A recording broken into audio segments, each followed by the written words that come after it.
331 BCE, near Gaugamela, Mesopotamia. Picture this. You're standing on an open plain, nowhere to hide, nowhere to run. Across the dust, 250,000 Persian soldiers deploy for battle. The largest army the ancient world has ever seen. To the Persians, the outcome was already decided. This wasn't an army assembled to fight. It was built to deliver the final blow. At their center stands Darius III, the man every army in Asia was taught never to challenge. The kind of power that doesn't expect resistance, only submission. Facing him, 47,000 Macedonians, led by a 25-year-old king who has never lost a battle and has never been closer to death, Alexander the Great. The Persians outnumber him 5-1. They have cavalry on both wings, chariots at the front, war elephants. By every rule of ancient warfare, this should be over before it begins.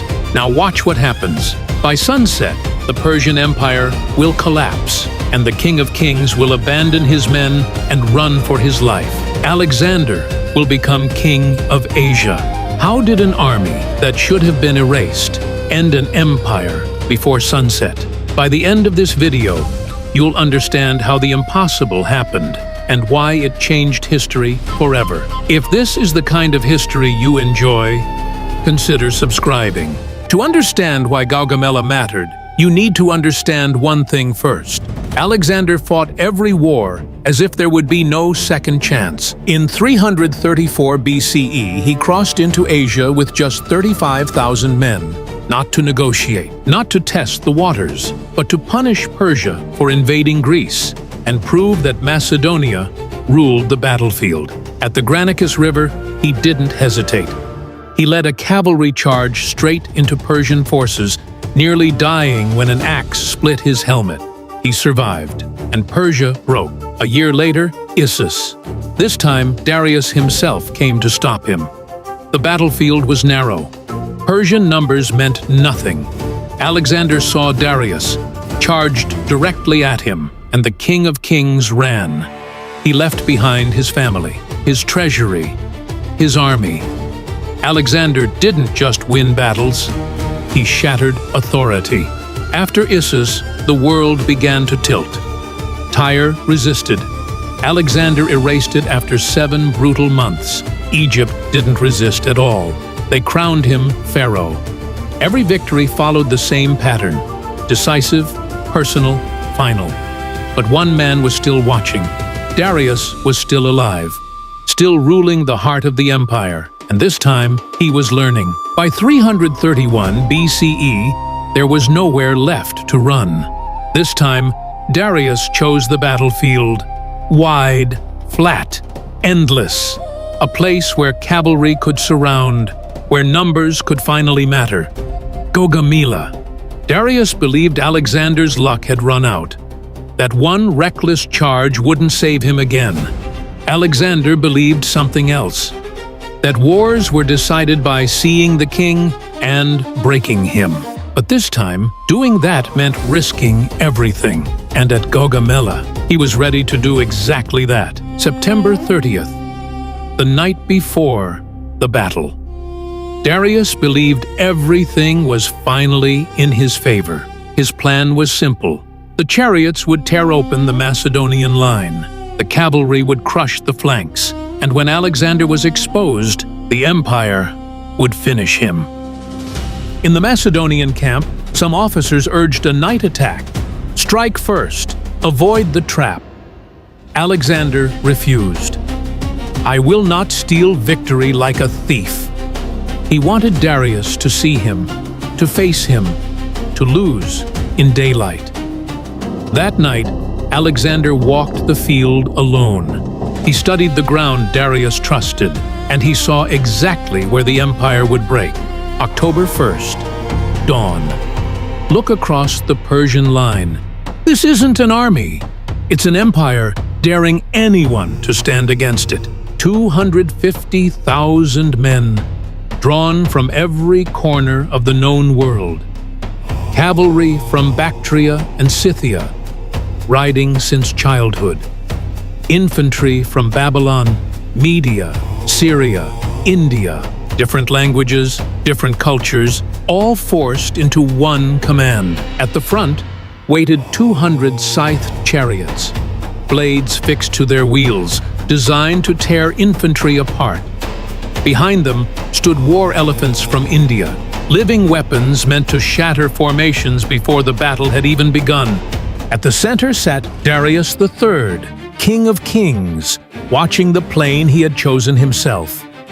On the Persian left stood Bessus, commanding the elite Bactrian and Scythian cavalry, fast, aggressive, and positioned to crush any threat to the flank. On the right waited Mazaeus, leading cavalry from Syria and Mesopotamia, anchoring the other wing. This is what imperial power looks like. An army built to end wars in a single day. Now, look at the other side. 47,000 Greeks. No depth, no reserves, no margin for error. At the center stands the phalanx, 31,000 heavy infantry, locked shoulder to shoulder, holding 18-foot sarissas, forming a moving wall of bronze. Behind them, 9,000 light troops, peltasts, archers, and elite shock infantry. Fast, flexible, trained to screen the line, break chariots, and strike where the phalanx cannot turn. And on the wings, 7,000 cavalry. On the right, Alexander himself, leading the bulk of the cavalry, the companion cavalry at its core, his personal strike force positioned for the decisive blow. On the left, Parmenion, commanding the entire defensive flank, the remaining Thessalian and allied Greek cavalry, and the left section of the phalanx, tasked with holding the line while Alexander prepared to pull the battlefield apart. Alexander rode along the line. He stopped in front of his army and said, "Men of Macedon, look at them. They fight for gold.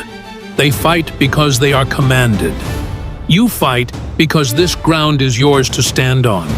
Behind us is Greece, and there is no road home that does not go through this field. Ahead of us stands a king who believes numbers decide fate. Today, show him what discipline decides. Hold the line. Watch me. Where I ride, follow. If I fall, do not stop. Better to die here than live knowing we let fear decide for us." For a heartbeat, silence. Then the line erupted. Shields slammed. Spears struck bronze. Not celebration, commitment. A roar rolled across the Macedonian army. The Persian army was so vast, its wings stretched far beyond the Macedonian line. Encirclement wasn't a possibility. It was the plan, which meant Alexander had only one option: move first. So he did. Instead of advancing straight ahead, Alexander ordered his entire line to drift slowly to the right, away from the leveled killing ground Darius had prepared. It looked like a mistake, the kind that gets an army surrounded and erased. But Bessus, commanding the Persian left, understood the danger immediately. Alexander wasn't attacking the center. He was trying to slip past it. To prevent that, Bessus extended his cavalry farther and farther outward, keeping pace with Alexander's movement. Thousands of Bactrian and Scythian horsemen stretched the Persian line, pulling units away from the one place they could not afford to weaken. The king, the center, began to thin. Still drifting right, Alexander forced Bessus into a decision. Unwilling to fight on broken ground, Bessus made his choice. He attacked. Persian cavalry surged forward, charging the Macedonian right. The bait was taken. The Persian left was now fully engaged. Seeing this, Darius believed the time had come. 200 scythed chariots surged forward, and with them, the war elephants began to charge, their weight shaking the earth. The ground thundered. But the phalanx did not panic. It opened lanes. Chariots screamed through empty corridors, while projectiles cut down the drivers and the machines tore past without finding a target. The elephants followed and met the same fate.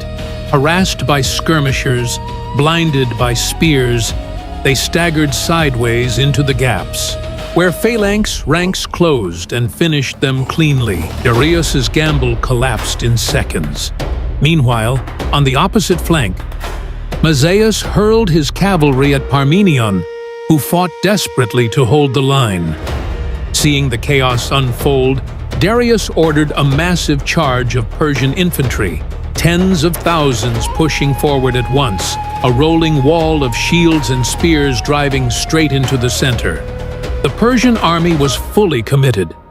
Every reserve, every option, and that decision would cost Darius everything. With Bessus locked in combat and infantry pulled from the center, a weakness appeared. A thin, frayed section of the Persian left center, where order had broken, where the king now stood exposed. Alexander saw it instantly. Gathering a spearhead of companion cavalry, he wheeled left. Then he charged, not at the army, at the king. The wedge smashed into the Persian center. Suddenly, the fighting was no longer distant. It was in front of Darius. Alexander pushed closer, cutting through guards, advancing step by step. Darius, growing increasingly uneasy, prepared to defend himself. Then he broke. For the second time, the King of Kings turned his chariot and ran. And the moment Darius fled, the Persian center began to collapse. Orders stopped. Units disengaged. What had been an empire became a crowd. Bessus pulled back. The rest dissolved. Alexander saw the opening and gave chase. Then the message arrived. Parmenion was in trouble. On the left flank, Mazaeus, unaware that Darius had fled, was close to breaking the Macedonian line. Alexander made a decision few conquerors would have made. He turned back. He reinforced Parmenion, stabilized the flank, and only then did the battle truly end. Darius escaped, but his empire did not. Gaugamela was over. The Persian Empire had lost its center of gravity. Before this day, Persia was still a functioning superpower. Its satraps commanded armies. Its cities controlled wealth, manpower, and supply routes. And Darius, however flawed, was still king. After Gaugamela, all of that unraveled. Babylon opened its gates. Susa surrendered its treasury. Alexander didn't conquer Persia city by city. He shattered its command structure in a single afternoon. But the war was not finished. Darius was still alive, and as long as the king lived, resistance could still form. So Alexander pushed east, not chasing territory, but legitimacy. That pursuit led him into the mountains, into narrow passes, hostile terrain. In 330 BCE, a Persian force made its final stand at a place designed to do what Gaugamela could not: stop Alexander completely. This was the Battle of the Persian Gate, where the empire's last hope lay in ambush, and where Alexander came closer to defeat than at any point in his campaign. Watch the Battle of the Persian Gate now.